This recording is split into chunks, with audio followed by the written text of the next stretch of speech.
As we bring you the final episode of this year, it's the perfect moment to pause, reflect, and celebrate the people and moments that have made this year truly special. From inspiring conversations to vibrant events and fun celebrity chit-chats, it's been a journey filled with wholesome entertainment. As we step into the new year, we wish you loads of success, happiness, and good cheer. So let's continue this journey and enjoy every twist and turn that lie ahead.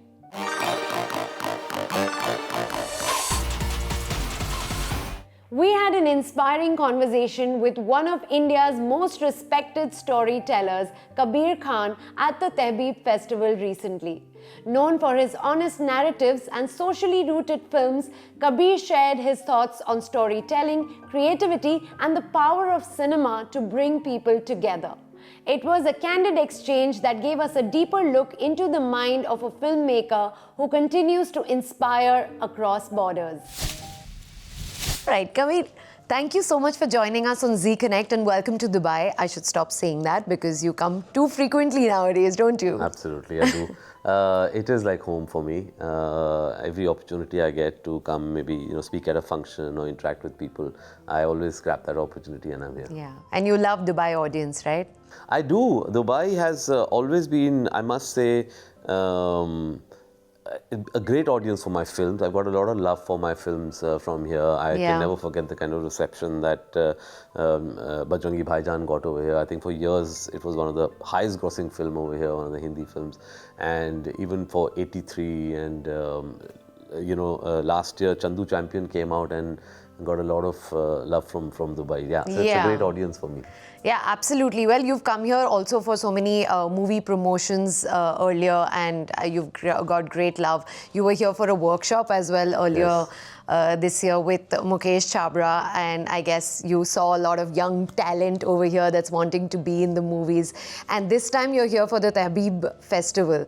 Tell us about your association with them, and there are these very interesting talks that you're doing as part of the show. Tell us more. So, Tahbib Festival actually is the very first time I'm coming for them. I always had heard of this festival. I'd heard about Javed Akhtar's association with them.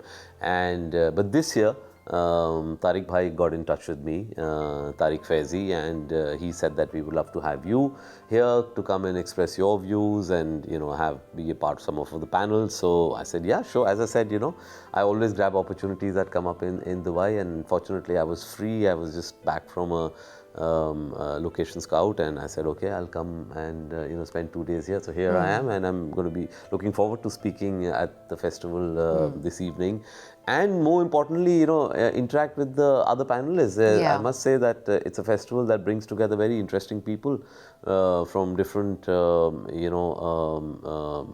areas of arts and culture. So I'm in a sense sort of looking forward to even hearing all those views. Wonderful. Well, that will happen, of course, and there'll be a lot of interesting stuff discussed there. But I want to get into your interesting life right now. Okay, so tell me one thing that I want to know from you is, because you worked across genres, right? War dramas to sports films. So working across these different genres, how has that expanded your lens as a storyteller? I think the sheer excitement of just finding new stories, not confining yourself to just one genre that, unfortunately I've seen a pattern in our industry where you make one big successful film and then you end up sort of replicating that again and again. It's almost like the industry also expects you to do that, and that's a trap that I've always stayed away from, because I feel as a storyteller that I'm sort of really limiting myself. I've never made a sequel of any of my hit films. But for me, that's always been the thrill, to find a new story. I never classify my story as genre. A lot of times people ask me, what genre is your film? I say, I have no idea. For me, it's always a human story. For me, a sports film is never about the sports. It's always about the human spirit. It's always a story of the underdog. For me, a love story can exist in any other sort of setting that I give it. I think for me, I keep saying that success for me is is valid till the day that I can keep picking up the stories that excite me. Yeah. I'm passionate about and keep telling them without, really bothering about are they checking the boxes, are they sort of viable in terms of course, I'm not saying that one is not conscious of the fact that your films do have to be viable and get back the investment that people have put in it, but that just cannot be the reason why you make films. And that's one of the reasons I stay away from sequels, because I feel it's more of a producer's game to capitalize on the success of the first part, less of a director's game, because as a director I feel I've told that story. I've lived with those characters and now I've sort of moved on. Yeah, it's nice what you actually do, because we were talking about this, that like you said that you don't want to be like categorized into a kind, as a kind of a director or filmmaker.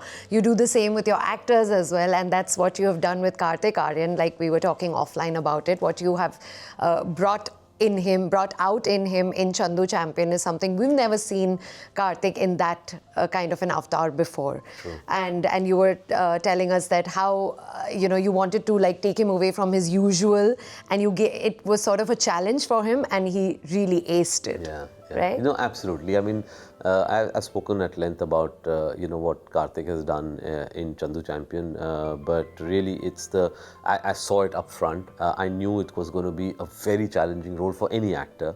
And when I spoke with Kartik about it, I told him, I said, it's going to be a long journey. There's going to be a physical transformation. There's going to be acquiring of a lot of skills, in terms of boxing, in terms of swimming. Even the way you perform is something very different from what you've been doing in your earlier films, and so it's not going to be an easy journey. But I could see the hunger in his eyes, and I think at the end of the day, that's what makes actors go the extra mile. If they're really passionate and hungry to do something on screen, and that's what results in great performances. Whether it's Ranveer in 83 or whether it's Kartik in Chandu, it's really the hunger. And I'm so glad that he got so appreciated for it. Strings of awards have been coming his way. Just last month, I flew down with him to Ahmedabad to pick up his first Filmfare Actor Award as Best Actor. And I feel really happy that an actor gives that kind of effort, and then it pays off, and people appreciate him or her for that, because otherwise it would be sad, right? Otherwise it would be, the motivation would go away, that you put in so much of hard work and people don't recognize that. But in this case, I'm really happy that people have, really appreciated Kartik for what he did in Chandu. Yeah. Tell me, is there a misconception people have about you as a filmmaker? That's for you to tell me. Sometimes people say that आप एक comedy बनाइए या आप एक love story बनाइए. So, and I'm like saying, okay, comedy बनाओ. सब कुछ मेरी पिक्चर में है. What I feel is that, but I can never like say कि I'll just make a comedy so everything is about laughing. I feel Bajrangi, for example, is huge amounts of humor. But those are the kind of film that I really love, right? Where you can laugh through the film, but when you get up, you have a lump in your throat. And that is, I remember as a film student, I watched Life is Beautiful, the Italian film that won the Oscar. It's the story of the father and the son in the Nazi concentration camp, and it's constructed like a comedy, right? And I remember we were laughing through the film, and when you get up, you're such a solid lump in your throat, and that film doesn't leave. As I said, if I can capture this emotion through my films, then I know that I'm onto something good. So I think the misconception is sometimes is, why don't you just do this or just love story, where I feel that, I thought there was a love story there. I thought there was and you can mix it up so beautifully in just one movie and package it so well and give also, it to people. Sometimes what we say love story, I've realized what people mean is they want to feel emotionally connected, but if you're able to deliver that emotion, not necessarily like an 83 is a love story for me. It is. It is Kapil's insane love for his country, where he says, no matter how much you laugh at me, I'm going to go and get this cup for me. So, and that's why you cry at the end, when those literally the bunch of boys that I call them, because they were so young at that point in time, when they run after that last, when the finger goes up for that LBW, for me is such a huge celebration of love. So I think that is, I don't know whether it's a misconception or whether I'm not being able to understand what people say. Yeah, but tell me something.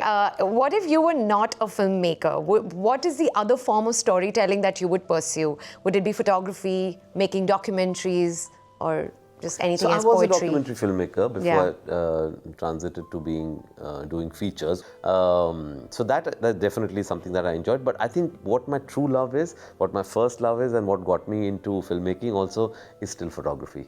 I just love photography. Yeah. For me, even now, and this is something my family also knows, for me, true joy is just taking my two cameras and just walking the streets of a new city. I can do this for days on end. And then the reason why I'm not able to do it, as part of my family outings, because the schedule of a street photographer is completely different. You have to get up at 5 in the morning. Yeah. You have to shoot till just about 9 a.m. when the magic light is there. Then you go back, you have your breakfast, go to sleep. Then you go back again when the magic light comes back in the evening. And then you go to sleep at 9 p.m. Hour. So, but that joy, which I've now started doing more, recently, the last year and a half, I went to the Kumbh Mela, I went to Pushkar Mela. Every given sort of opportunity, I just now take your camera and take my camera and go away. So that I would I don't know whether I could make a living out of that. But that's what I would like. You never know. I mean, you're so passionate about what you do. Maybe if this was with photography, you would make a career out of it. Everybody would be looking up to you as Kabir Khan, the photographer. Great. Okay. One more question about your stories. Is there anything in your mind right now that you've been just waiting to turn into a film, but you're waiting for that right moment? Is there a story like that? There is. Unfortunately, I can't speak about it. I knew you would say that. But it's a huge, it's a story that just completely blew me away. I think it's a very important story to be told in today's day and age. It's not completely an Indian story. It's a global story. It's a story of a person from another country, but I feel it has hugely something that can resonate internationally, something which is very important in today's time. So yes, that would be my dream project as of now. Not that no project is, every project is a dream project for me, but there is one story that I'm. But you're still waiting for the right moment, or is it already in the works? I'm pushing. And I'm like, if I could, I would make it tomorrow. Okay. But certain sort of things have to come together for me to be able to say it the way I want to say it, at the scale that I want to say it. So yeah, keeping up in If you need a Dubai girl in it, please feel free to cast me. I'll send you my audition videos. For sure. You never know. You never know where we can end up casting people. My producer behind is just laughing because he's like, Zee Connect chhod ke nahi jaane dunga. But thank you so much for talking to us, Kabir. This was supposed to be 20 minutes, but I've easily taken 40 minutes of yours. Sorry about that. So I don't give short answers. You don't. If the question is interesting, then it's long. If the interviewer is interesting as well, मुझे भी थोड़ा credit दे Otherwise, दीजिए. they're monosyllable answers. Yes, no. Last time it was him. No, maybe with him it was at a time when we were doing too many. After the third or fourth interview, it must be as part of an event or something where you were. Now you're more at peace and in your own space. So thank you so much, Kabir. Lovely talking to you. Thank you so much. Time for a quick break, but when we return, more stories on Zee Connect await you.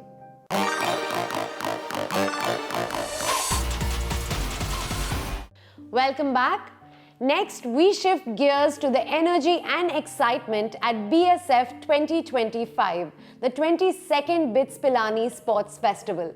The campus was buzzing with enthusiasm as students came together to celebrate teamwork, talent, and the spirit of true sportsmanship. Hailed as the largest inter-university and inter-school tournament in the region, the event delivered thrilling matches and unforgettable moments of victory and camaraderie. Passion at its very best.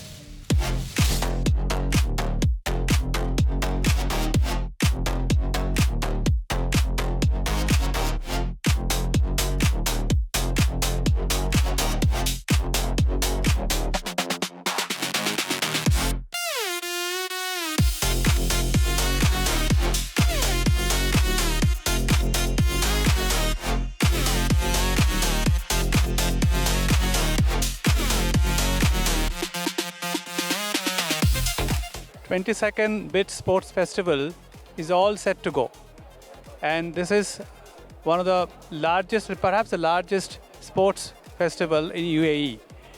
And what is important is that sports is something which is unique and an equalizer. It doesn't care about caste, creed, and faith, and bring people together, students together, participants together. It is so important that in every sport there is a winning or a loser, a winner or a loser. But end of the day, mankind and human wins. So I wish all the very best to all the participants for the upcoming BITS Sports Festival. Thank you very much. I'm very happy to mention this. This year we got 39 universities from all over UAE participating in BSF 2025.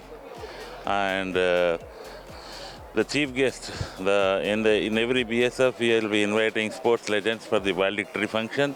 And this year we have called world-renowned sports person, cricket legend, Dr. Sunil Gavaskar. And apart from that, this year even schools also, we have got the more entries, more than 29 in schools. Because of tremendous response, we have organized all the events 1 week before to complete all the event with the comfortable. Apart from all the games, basically I was a national boxer and I was the All India bronze medalist. So it is my duty to promote boxing. So I have introduced boxing championship in BITS Sports Festival. Women also, I have introduced boxing in UAE, and that credit goes to BITS Pilani Dubai campus management. For their support, I have introduced men and women boxing inter-university championship in the UAE, and this is a special for the BITS Sports Festival. So I thank to ZeeTV for covering BITS Sports Festival, and I hope they will continue this spirit for upcoming events also.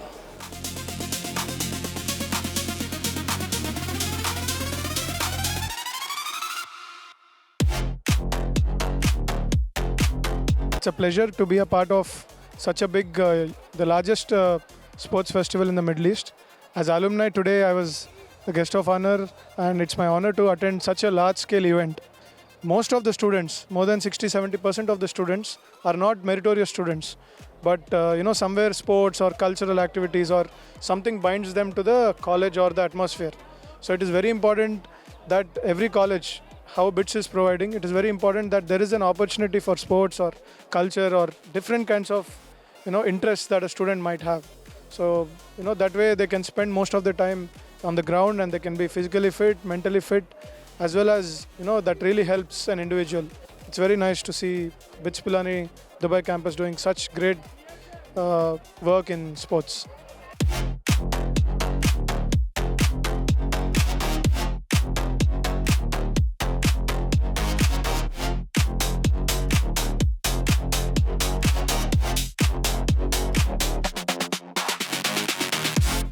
I'm leading here the BITS Sports Festival 2025. We're leading here a team of more than 200 people.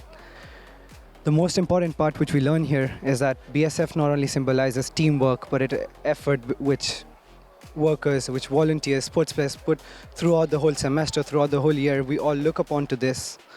Every year we have a different esteem, different motivation to play more, to win more, to have the team spirit more, to learn more from the sports. Because sports not only just teaches us how to win, it teaches us important life lessons, teaches us morale of life, because life is not only about winning, but it's also about living. And we look forward for always a better BSF and to inspire the further generations of BITS Pilani Dubai campus to have a better BITS Sports Festival.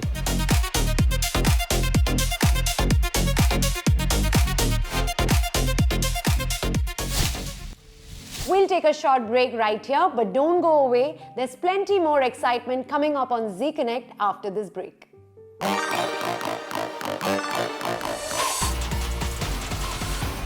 Welcome back. At City Walk Mall, Sensodyne's Fifth Sense experience offered a complete sensory reset. At the pod, guests were immersed in a 2-minute VR 4D journey to soothe the four senses. But the journey didn't stop there. The experience revealed the fifth sense, your teeth sensitivity. If you missed it, let's take a look back at how the Sensodyne Fifth Sense experience came to life.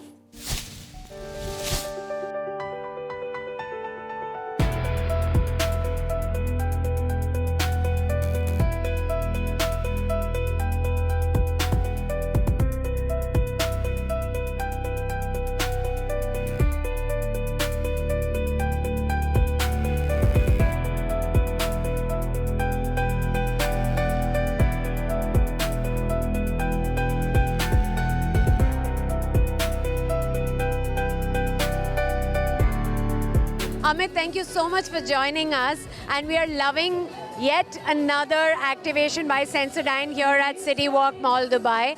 And we just want to know, what was the inspiration behind bringing this activation? Well, there are a couple of inspirations. So the biggest one is creating the consumer awareness. As you know, nearly 50% of our population suffers from sensitivity, and only 1/3 of them address it because people have learned to live with the issue. So this activation is about creating that awareness, bridging that gap, and that's the reason we are doing this activation. And the other question in your question is, why this place? When you look around, you see this place is so dynamic. Look at the people around you, so cosmopolitan. Everybody wants to have a new experiences. And this is what our take also, that we are communicating with the similar consumer in a very innovative way, in a which they can relate to it. I think it's incredible. You have shown people a way to soothe their senses in just a couple of minutes, and that's exactly what Sensodyne's toothpaste is also doing with their sensitivity. Exactly, you're so right. So we have 4 senses, sight, sound, smell, touch, and once you get inside this pod, you will have those multi-sensory experience.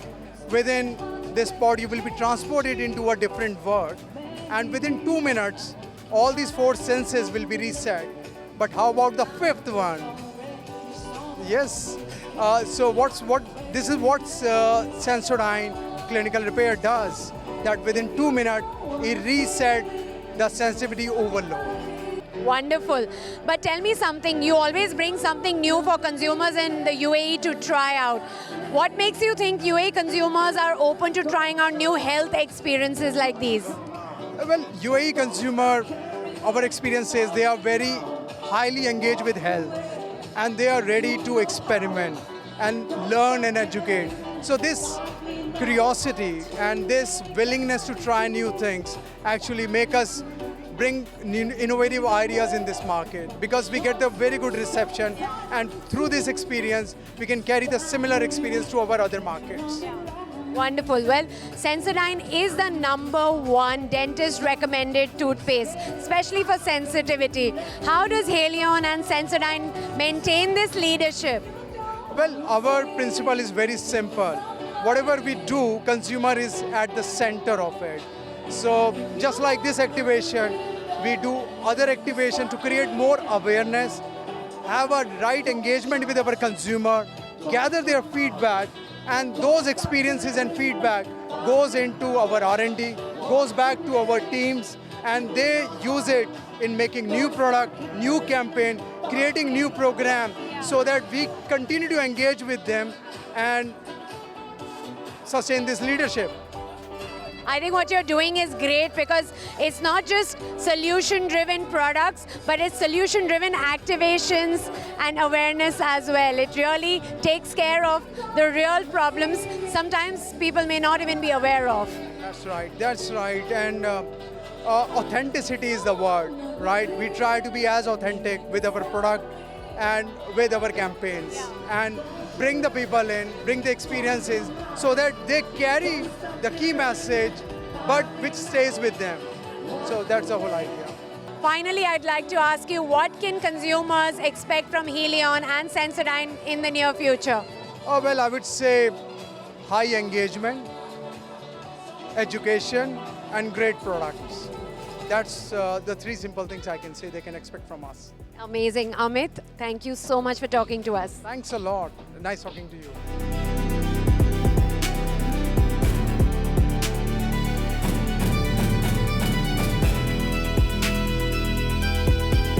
Did you know that you can reset your mood and even your tooth sensitivity in just 2 minutes? Well, I'm here at City Walk Mall, Dubai, at the incredible Sensodyne 5th Sense experience. And honestly, this is next level. Step into an experience designed to reset your senses. In just 2 minutes, this immersive VR 4D journey soothes what you see, hear, feel, and even smell. But there's one sense left, your 5th sense. Just as your 4 senses find calm in 2 minutes, Sensodyne Clinical Repair works just as fast to calm sensitivity at its source, helping repair sensitive teeth in as little as 2 minutes. Because true calm isn't just something you feel, it's something you can smile about. How did you feel about this experience? This was such a mind-blowing experience. Every sense, I think, in every sense, all my 4 senses were calmed, relaxed, and I just didn't want it to end. And I think the 5th sense will be taken care of with this. Thank you, Sensodyne. Once you finish your VR journey, the pod surprises you with a sensory reset kit. 5 little tools to help you soothe each of your senses and a Sensodyne clinical repair for your mouth.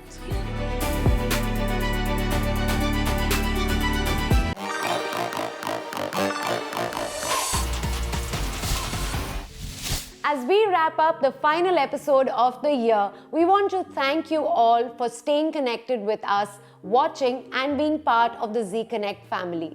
As we step into the new year, we promise to continue bringing you stories that inspire, engage and connect us all.